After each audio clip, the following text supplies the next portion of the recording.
Hello, everyone. I hope you're all doing good. I'm very happy to join you today to have this very interesting session with you, which is a continuation of the last session we had. So today we are going to continue with part 2 of our discussion on the analysis plan. So today we are going to dwell on the association study. So I am Dr. Paul Chapchet, and I am the one presenting to you this part. I would also like to point out that the conception of this was principally done by Dr. Guy Waffe, who is the coordinator of building medical research in Africa.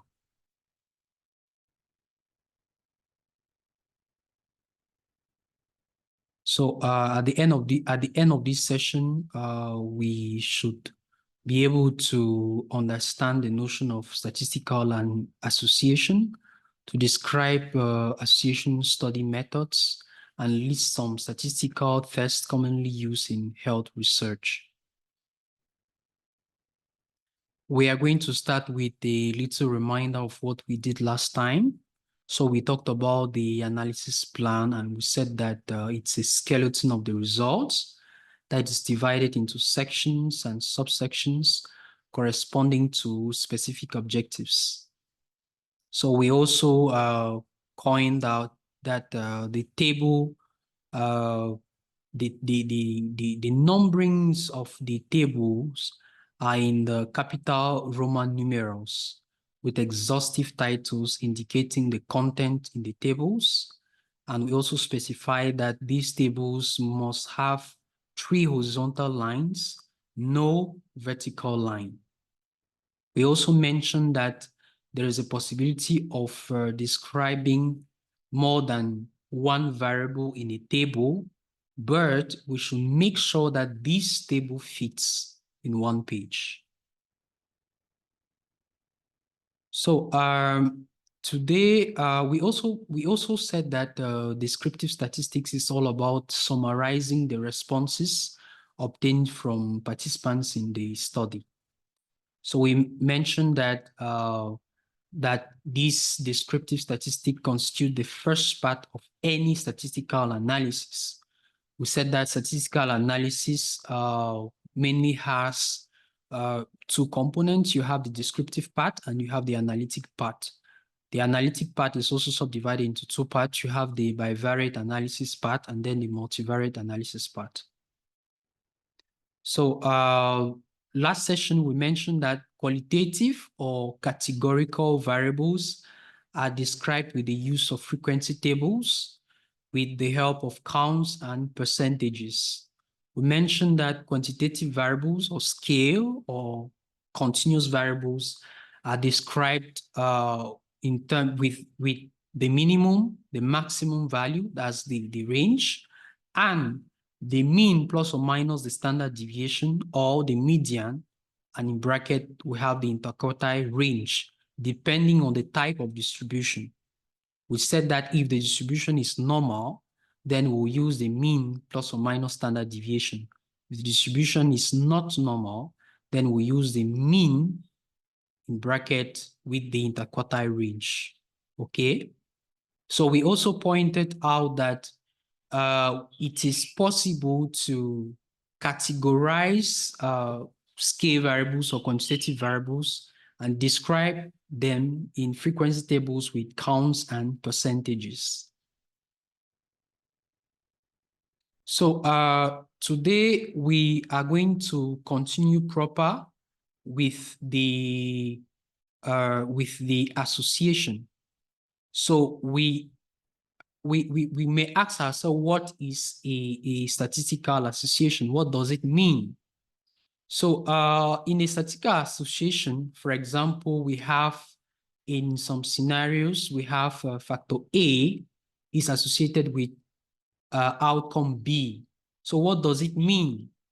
If we have a certain variable A and it is said that this variable is associated to a given outcome B, so it would also mean that, or it mean that A influences the occurrence of B, that A is linked to the occurrence of B, or B's presence depends on A. So as a definition, we will say that the individuals who have A have a greater chance, that is a higher probability of having B than those who do not have A. Simple. I hope you get it.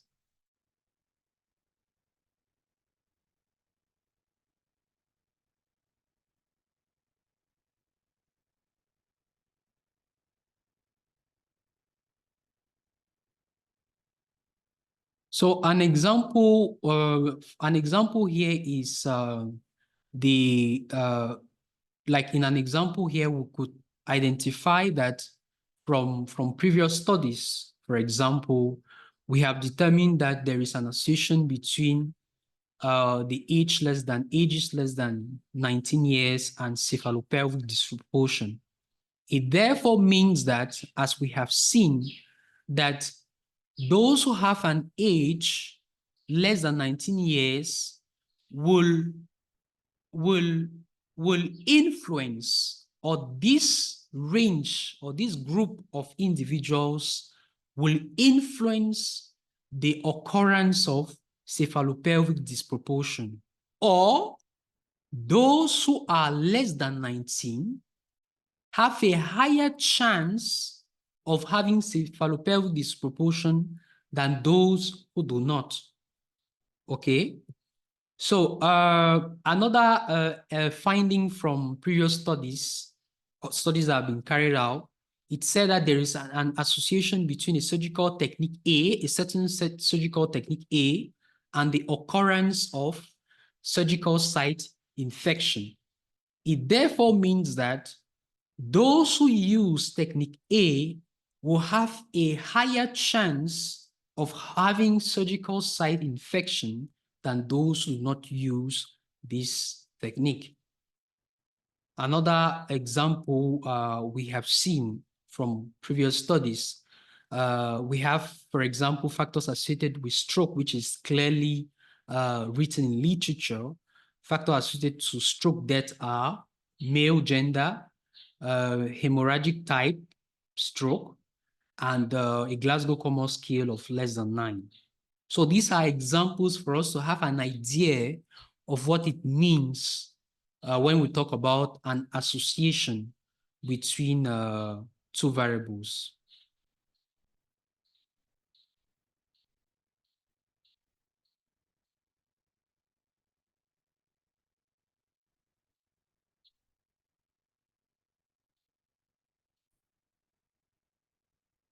So it's also important, as we are talking about this association concept, it's important for us to note what a statistical association does not mean. Okay, so a statistical association doesn't mean cause.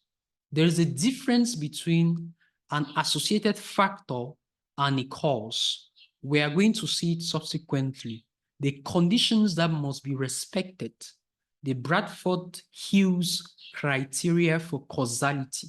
So these criteria must be respected before we talk about a cause, before we say that a particular factor is the cause of a given event, of a given outcome. It's also important to note that association does not necessarily mean determining factor. Determining factor or predictive factor is most especially used in cohort studies, where you actually have that temporal sequence between the variable, the independent variable, and the dependent variable. That is, the independent variable actually preceding the dependent variable. And we'll have that follow-up concept, or that follow-up notion in this study. It's important to point out that association factors are not equal to risk factors, okay? Because an associated factor can either be a risk factor or a protecting factor, depending on the value of the effect size measure.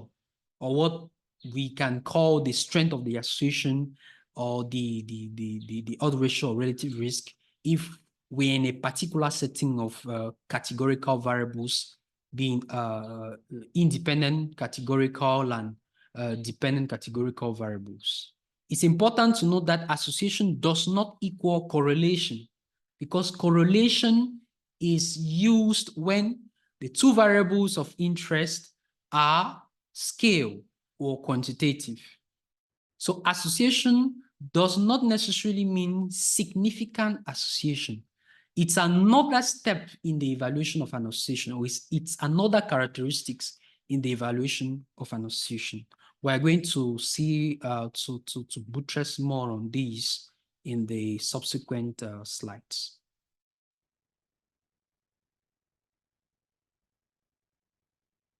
So here we will just glance through the Bradford-Hughes criteria of causality, or the causality criteria. So these are the criteria that must be respected for one to say that a particular factor is the cause of a given event. And we have criteria internal to the study, or intrinsic criteria, and extrinsic or criteria external to the study. So in the intrinsic criteria, the first thing is that we must have a time sequence. The exposure must precede the disease. The second condition is that we must have a high strength of association. The strength of association must be high, must be significantly high. That is high relative risk or odds ratio in a particular setting. So we must have a dose-effect relationship, meaning that an increase in the magnitude of the exposure should lead to a corresponding increase in the magnitude of the outcome. The next condition is that there must be specificity of cause and effect. That is, the exposure exists in almost all the sufferers and only in them. Okay? So we also have criteria extrinsic to the study. For example, they must be consistency of association. That is between exposure and the disease or the outcome of interest at different times and different regions. That is, it shouldn't be, a study cannot be carried out in a particular setting of time and space, and conclusions are made that the factor is a cause. It must be something that is consistent in time and space, okay? There must also be biological plausibility. That is, the relationship or the association must be supported by experimental animal models. And finally, there must be consistency of result with general knowledge, okay? So definitely one may ask, what is the use of this concept of association in health research? So the first key thing that we will mention is that it's the starting point for etiological study. Before a particular factor is being identified as a cause, we must first start by identifying whether that particular factor is associated to the outcome of interest. Okay, so it helps achieve objectives such as identify factors associated with, find the association between X and Y, two variables, determine the correlation between X and Y if X and Y are scale or quantitative variables. It helps to compare groups A and B. For example, comparing the ejection fraction of patients on dolutegravir and efavirenz.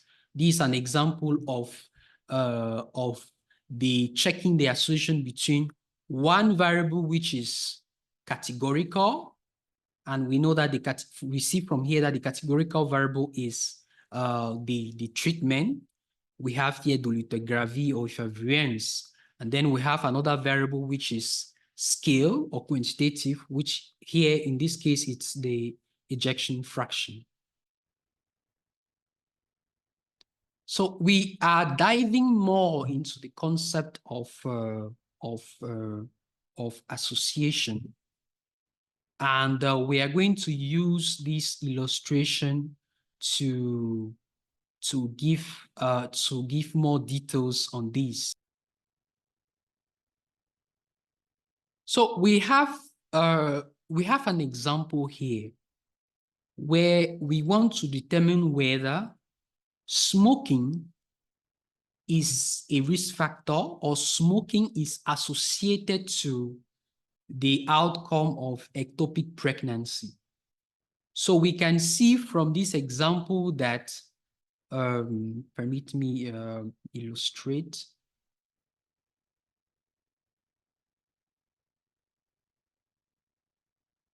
We can see from this example that all of these,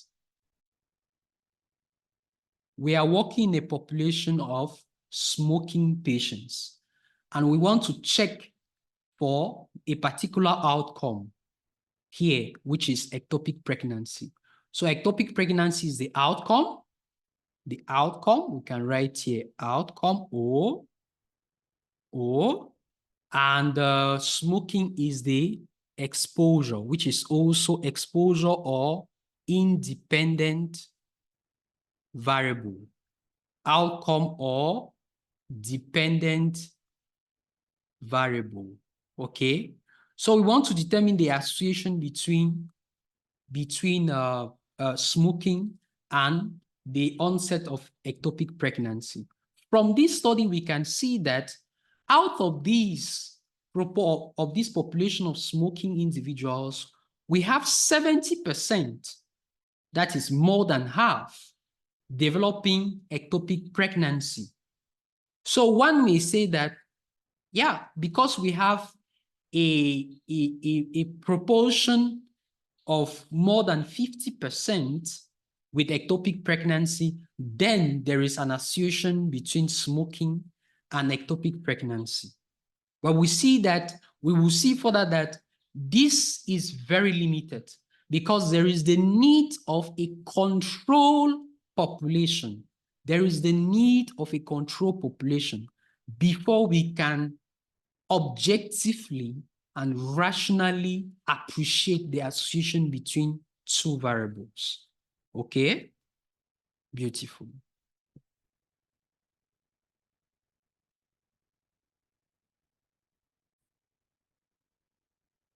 Okay, so we are going to, sorry.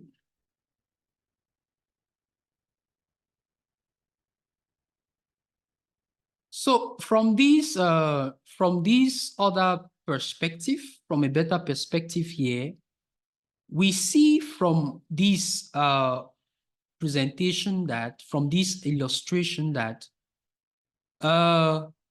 in the control population, please permit me, in the control population, this will serve as the control,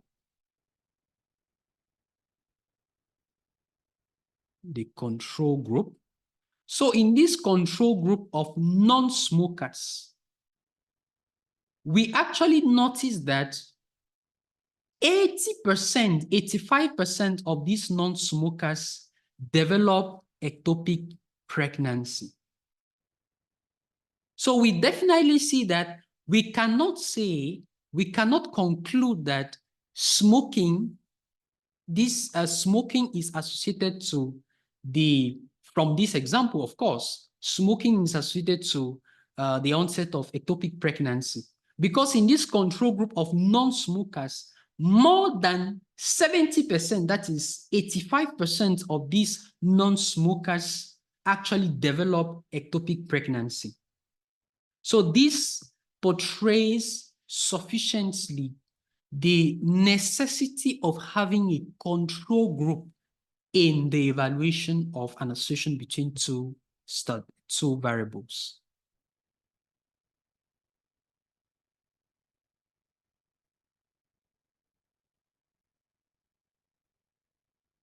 So how do we determine the association between two variables? The first thing is that we have to start by clearly identifying the exposure or independent variable and the outcome or dependent variable. Another way of getting this is asking yourself the question, depends on. Like if we have two variables, A and B, does A depend on B or B depends on A? An example, if we have two variables, smoking and lung cancer, in order to determine which of these is dependent or independent, we just ask ourselves the question, is lung cancer dependent on smoking? Definitely yes. So lung cancer will be the outcome or dependent variable, and smoking will be the independent or exposure. If we ask ourselves the question the other way, that is smoking dependent on lung cancer? Definitely no. Definitely no. Of course, smoking doesn't depend on lung cancer. It depends on other things. For example, peer pressure, but it doesn't depend on lung cancer. It's rather true the other way. So this is the technique that we can use in order to make sure that we identify the right outcome and identify the right exposure.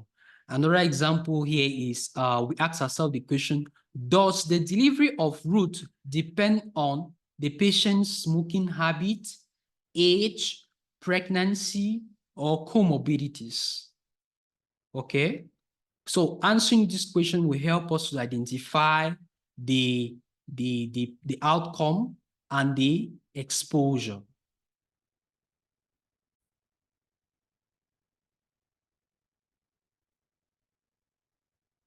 So we continue in this procedure in evaluating the association between two variables.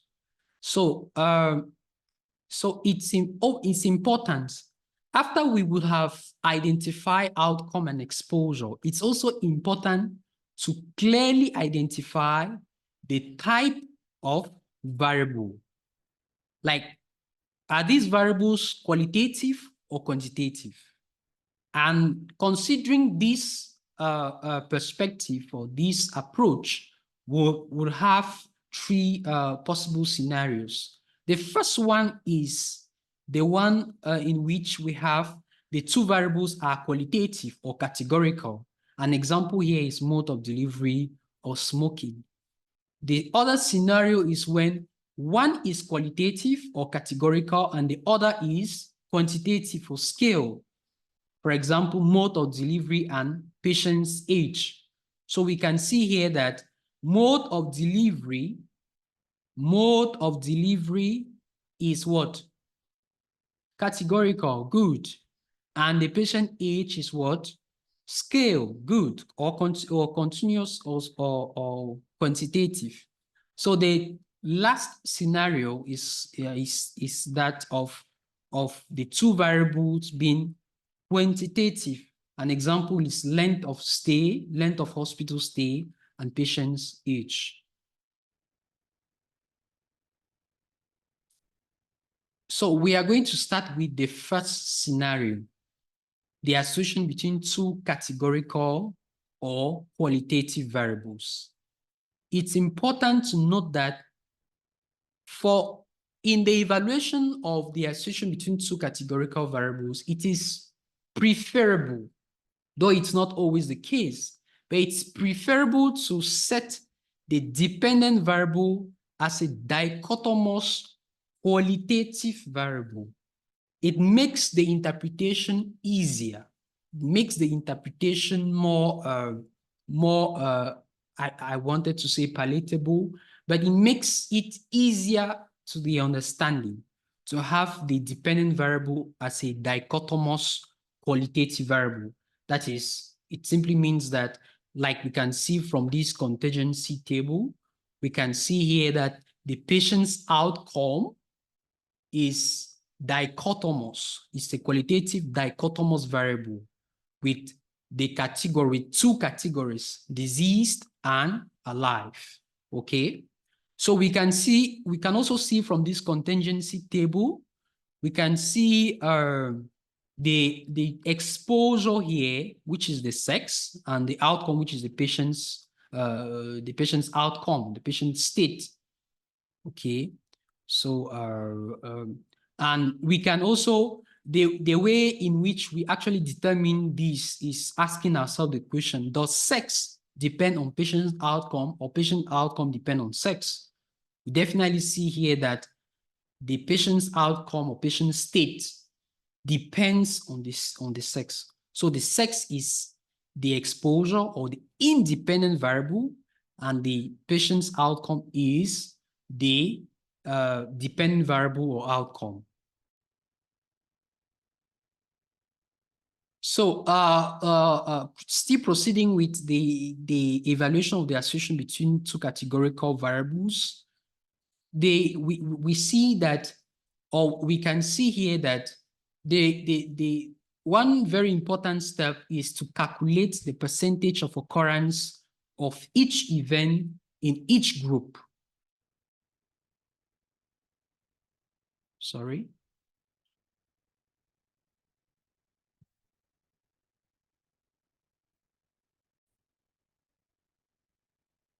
So I want you people to really get this. The most important thing here is not the counts in each cell, but the proportions in each cell. So we saw that this is a contingency table when we are trying to evaluate the association between one categorical variable, which is the sex, and another categorical variable here, which is the patient's outcome. Okay, so we see here that the sex is having two categories, male, female. The outcome here is having two categories, diseased, alive. So we can see here that 30 males were diseased or died. 20 were alive. 30 females died, and 120 were alive. Now, we can, from these notes, we notice that the proportions are calculated in rows. For example, if you see here, 60% plus 40% will give what? 100% here. And 20 plus 80 will give what? 100%. So the percentages here are calculated in rows. This is done when we are using a cross-sectional design or a cohort design, because in a case control design, we'll have the proportions being calculated in columns or in a comparative study. But most especially, we have it seen it in a case control study. But we are taking an example, we are using cross-sectional design here or a cohort design. The proportions are calculated in rows, okay? So we can see from this contingency table that 60% of all males died, 60% of all males died, 40% were alive, okay? 20% of all females died, and 80% were alive. Our main focus is the proportion, is these proportions, not the counts. Because from this count, from the perspective of the counts, we'll see that 30 males died, but 30 females died. So one may say that there is actually no association. No, we are more concerned, or we are concerned with the proportion of males who died, the proportion of males who died compared to the proportion of females who died. Okay, So we are concerned with these proportions. I will insist on these proportions. Okay. So the main focus here, we have one, the proportions. The other thing is that we are more focused with this, as you see here. That is the proportion of males, who died compared to the proportion of females who died. So if there is a difference in this proportion, then we conclude that there is an association. If there is a difference in this proportion, then there is an association. As simple as that. Don't mix up. We are not yet at the level of determining whether this association is significant or not. We are just trying to see whether there is an association. And we will conclude that there is an association if the proportions are different. 60% of males died, 20% of females died. There is a difference in the proportion. Therefore, there is an association. As simple as that. Okay? I hope we get it. Beautiful.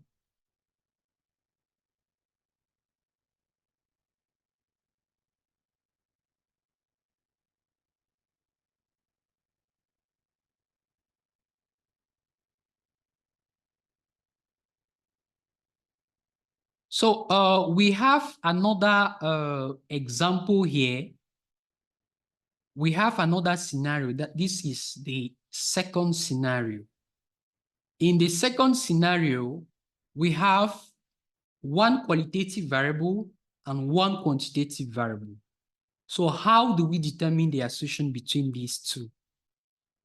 The first thing is to make a table according to the groups of the qualitative variable. The next step is to calculate the appropriate parameter of central tendency for each of these groups. If it is the distribution is normal, it will be the mean. If it is not normal, it will be the median. And then the next step will be to compare these parameters between the groups. As simple as that, to determine the association between one qualitative and one quantitative variable. Okay, we'll see the example in the next slide. So we have two variables here. So we have the variable monthly income, which is a quantitative variable, and we have the variable patient's outcome, which is either diseased or alive. Okay, so if the variable monthly income, let me show you. If the variable monthly income is not normal,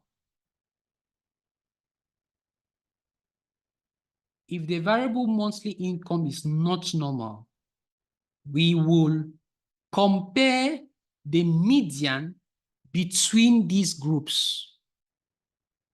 That is, we use an example. For example, we have, if the monthly income among the deceased was, we can take like 100, a certain unit here. The interquartile range, it can go from 50 to 200. So we are going to compare the median between the groups of deceased and the group of those alive. If actually the variable monthly income has a non-normal distribution. But if the distribution within each of the groups, that is the distribution among the deceased, is normal, the distribution among those alive is also normal of the monthly income, then we are going to compare the mean between the groups. Let's put here 1, 1, 2, 2. So if the parameters of central tendency is different, then there is an association. If the monthly income among the deceased, the mean monthly income among the deceased is different from the mean income among those alive, then we say there's an association. If the median income among the deceased is different from the median income among those alive, then there is an association. As simple as that. Okay? Beautiful.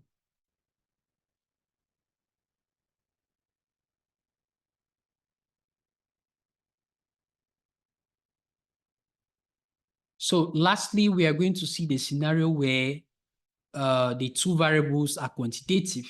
So if the two variables are quantitative, an example is, we can take here an example here could be variable 1 could be age.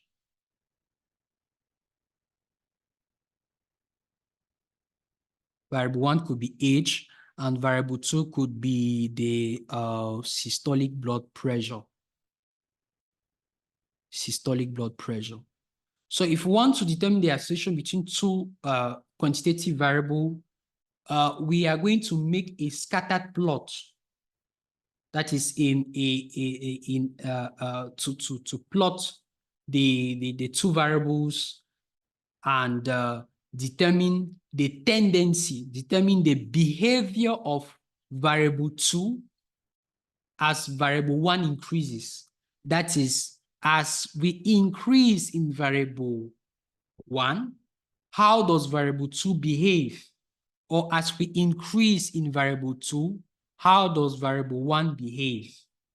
The example here is, as we increase in age, how does the systolic blood pressure behaves?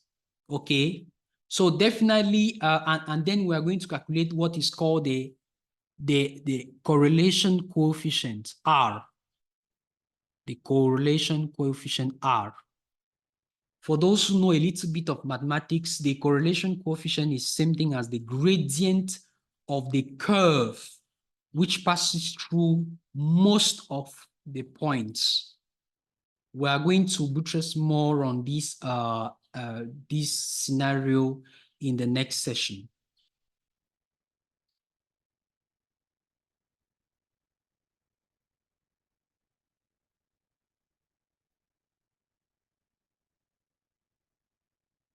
So the next thing will be for us to determine to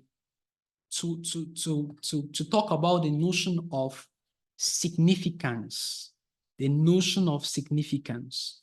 So as a little reminder from our small mathematics, the probability is the chance or the chances of occurrence of a certain event. It ranges from 0 to 1. If it is 0, then it is impossible for the event to occur. If it is 1, then it is certain that the event will occur. Okay? We are going to see from this example that we might actually have a situation where we actually have an association between two categories, between two categorical variables. An example here is patient's outcome, which is a dependent variable, and the color of the bed. So from what we saw, since the proportion of those on the red bed, the proportion of those who died on the red bed is different from the proportion of those who died on the blue bed, we will say that there is an association, as we have seen earlier. the proportions are different, then there is an association. But the next question that we must answer, is this association significant or statistically significant or not? Another way of appreciating this is asking ourselves, is this real or due to chance, or it is just a random occurrence? Definitely, we see here that 35% of those on the red bed died, which is different from 33% of those 33% of those on the blue bed. There is an association. But is this real, or it is the fruit of random events? Is this real, or it is due to chance? That is where the notion of significance comes to the scene. The next step in the evaluation of an association. There is a difference in proportion, there is an association. Is this association statistically significant or not? Is this association the fruit of chance or real? We can see from our knowledge of medicine, we know that the color of bed has nothing to do with the outcome of a patient. It has nothing to do with the outcome of a patient. It doesn't influence whether a patient dies or stays alive. So definitely it means that this association, this difference in proportion, I want to insist, this difference of proportion is by chance and not real, because the color of the bed cannot influence the outcome of a patient. Though we have a difference in proportions, this difference is by chance. I hope we get this clearly.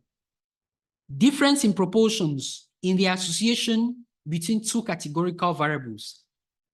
There is an association. The proportions are different, there is an association. Is this difference significant? Is this difference real or by chance? Is it okay? Beautiful.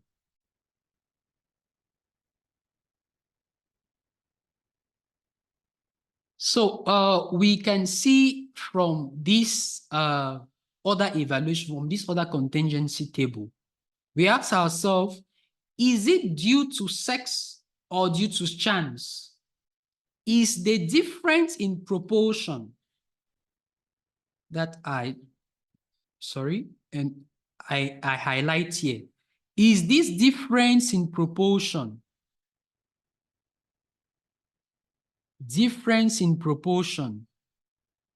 is it due to the sex itself or is it due to chance? Is it real? Or due to chance? Okay. That's the reason why we have to determine what is called the p-value. So the value of, or the magnitude of this p-value will tell us whether the proportions, the difference in proportions is real or due to chance. Another way of saying, of interpreting this is that, or asking the question is, whether the association that we have noticed due to the difference in proportion of the deceased among the males compared to the deceased among the female, is it real or is it due to chance? Okay. Beautiful.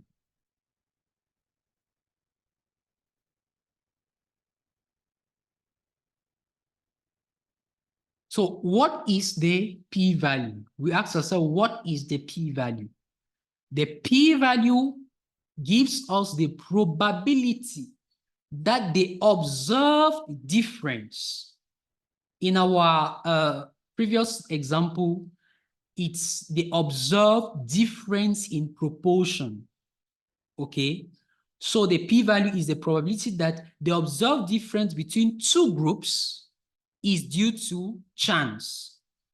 Okay, that is, we had more outcomes in one group than the other due to a real difference between them.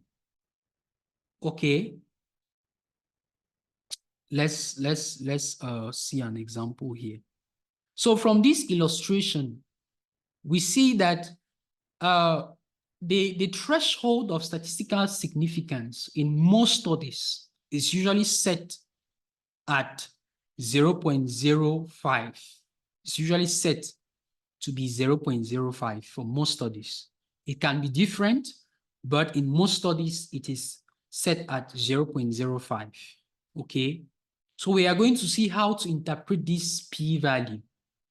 So if the p-value is less than 0.05, the threshold of statistical significance, it will be said that it is less likely that the observed difference occurred by chance. It is due to the independent variable, and we talk of significant association. We saw that p-value gives us the probability that the observed difference is due to chance.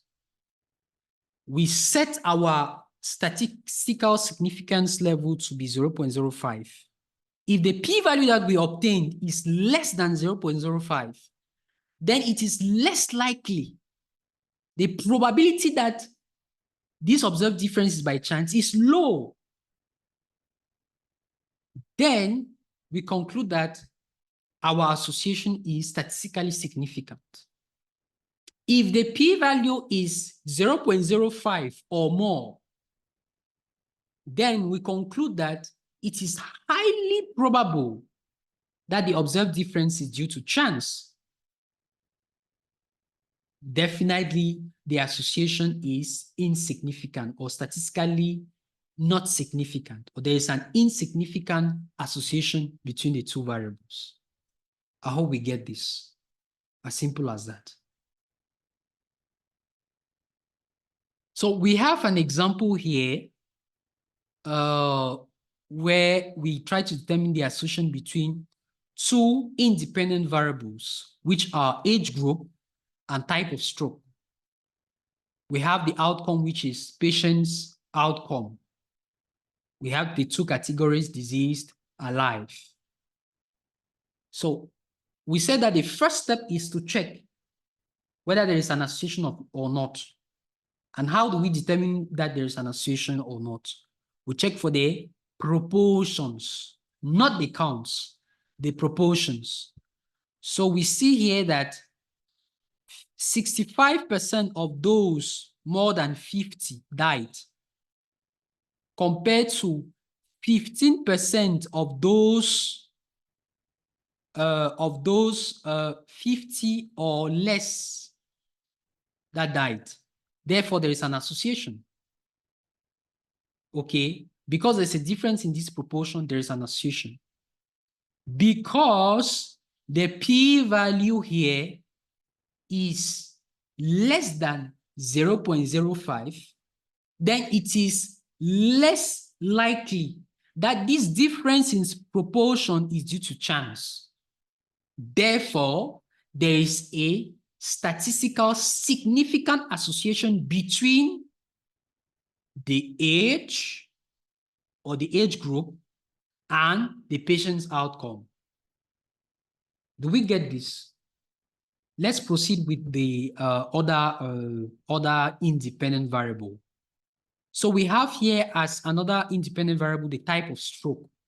We see here that 50% of those who had a hemorrhagic stroke died compared to 30% of those who had ischemic stroke. There is a difference in proportion. There is an association. So there is an association between the type of stroke and the patient's outcome. Is this association statistically significant or not? Is this association due to chance or real? We check for the p-value. The p-value here is less than 0.05. It's less than 0.05. Then this association is statistically significant. It is not due to chance. It is a real association. Is it okay? Beautiful.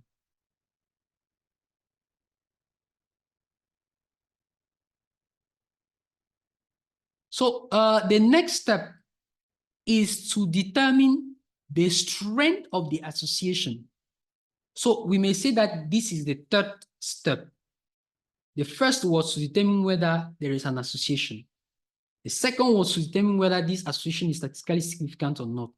The third step is to determine the strength of this association or the effect size measure. It's another way of appreciating this, the effect size measure.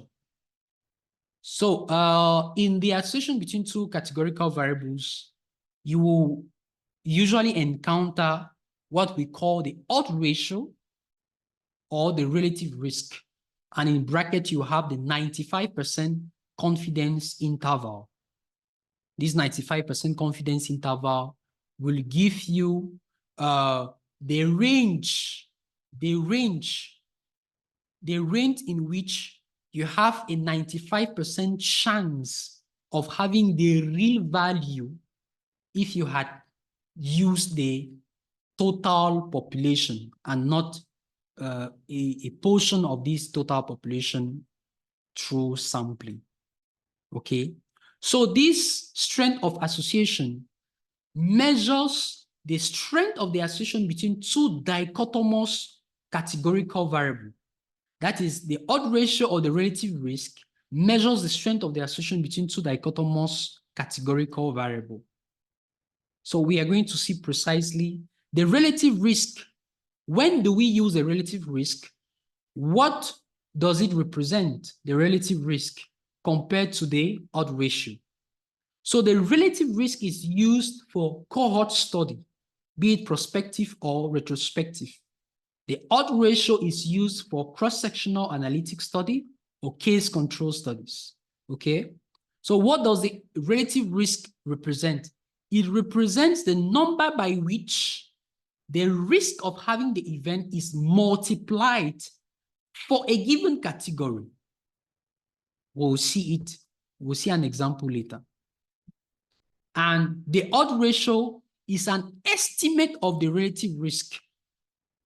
That is what we would have if we had used a cohort study. So usually case control studies are used for scenarios where the outcome is rare, and so we cannot follow up a population to check for the occurrence of the outcome. So we use the case control study, and the effect size measure, the odds ratio, is an estimate of the relative risk, okay?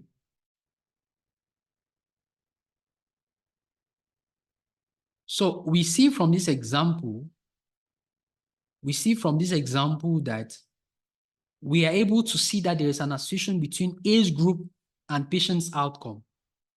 There is an association between the type of stroke and the patient's outcome. We also see that these associations are statistically significant because the p-values are less than 0.05. Then the last part is to check for the strength of these associations. So in a scenario where this was actually a cohort study, we see here that the relative risk and the 95% confidence intervals are determined here, okay? So we saw that the relative risk is the number by which the risk is multiplied for a given event at a certain category. Let's appreciate it from this table. From this table, we see here that the relative risk, this relative risk corresponds to the first category. Corresponds to the first category. So it therefore means that those who were more than 50 were 3 times more at risk of dying compared to those with an age less than or equals to 50 or age 50 or less. I repeat, this relative risk of 3 means that those falling under the age group more than 50 were 3 times more at risk of developing the outcome compared to those with an age less than or equals to 50. Okay, so we were saying that, from this table we can appreciate that those who were more than 50 were 3 times more at risk of dying compared to those who were 50 or less. So from the other variable, the other independent variable, we see that those who had hemorrhagic stroke were 2.5 times more at risk of dying compared to those who had ischemic stroke. I repeat, those who had hemorrhagic stroke were 2.5 times more at risk of dying compared to those who had ischemic stroke. So we can definitely see again that the main focus is this and this in this column. Okay. Beautiful.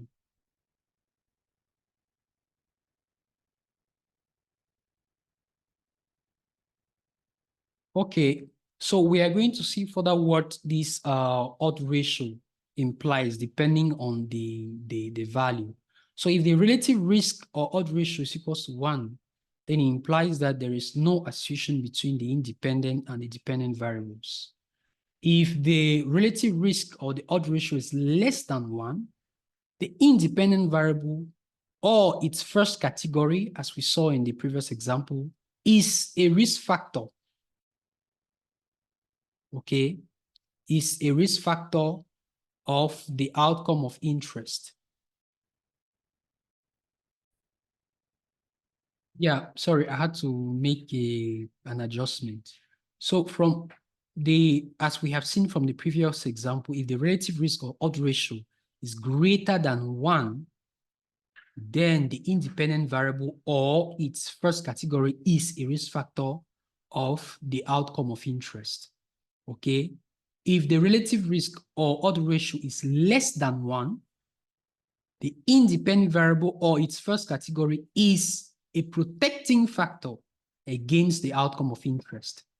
And it's also important to note that the odd ratio or the relative risk ranges between more than 0 or 0 not included and plus infinity. So we don't have a relative risk of 0. It doesn't exist. Okay.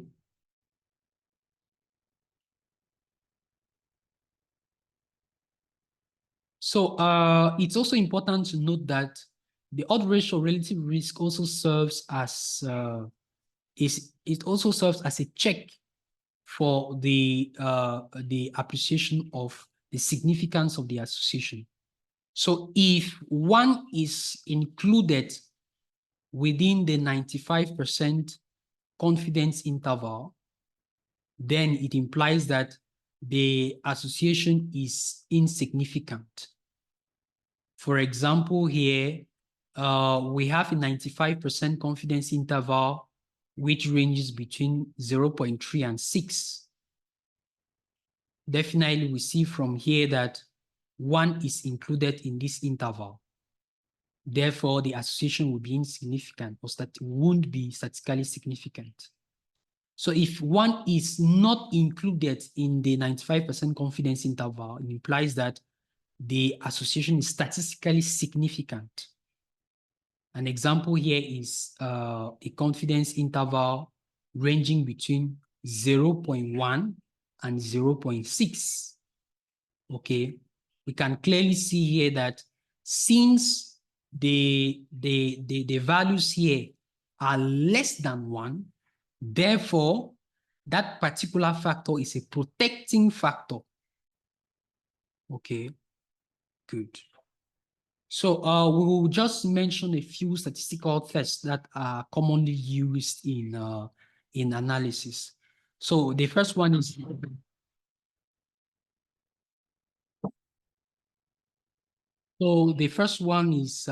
when we are examining the association between two categorical variables, we will use the chi-squared test or the Fisher's exact test, depending on the number of expected counts that we have in the cells. So if we are determining the association between a qualitative variable and another quantitative variable, we'll be comparing. If we compare means between the groups of the categorical variable, we use the student t-test. So we have the student t-test for dependent samples, the student t-test for independent samples. So this is a scenario where we compare means. So we can use the Mann-Whitney test when we are comparing medians in the evaluation of the association between one qualitative variable and one quantitative variable. So we'll be comparing the medians between the groups of the categorical variable. So we have many other statistical tests that are used. We have the ANOVA, the analysis of variance. We have the Kruskal-Wallis. We have the Mac-Neimal test, and many other statistical tests that are used. Okay. So we are done with our session of today. So we saw how it's important to the steps in the evaluation of the association between two categorical variables. The first step, which is appreciating whether the association actually exists by checking whether there's a difference in proportions, determining whether this association is statistically significant or not, whether it's due to chance or real. We base ourselves on the p-value, and then we determine the strength of the association, which we saw here the example with the use of the odd ratio and the relative risk. We saw that if the odd ratio is 1, then odd ratio relative risk is 1, then there is no association. If the odd ratio is more than 1, then the independent variable here is a risk factor. If it's less than 1, then it's a protecting factor. Okay. Thanks for attending and watching us. We are going to continue with the other part subsequently. For those watching us on YouTube, you like, comment, subscribe, and share. Thanks.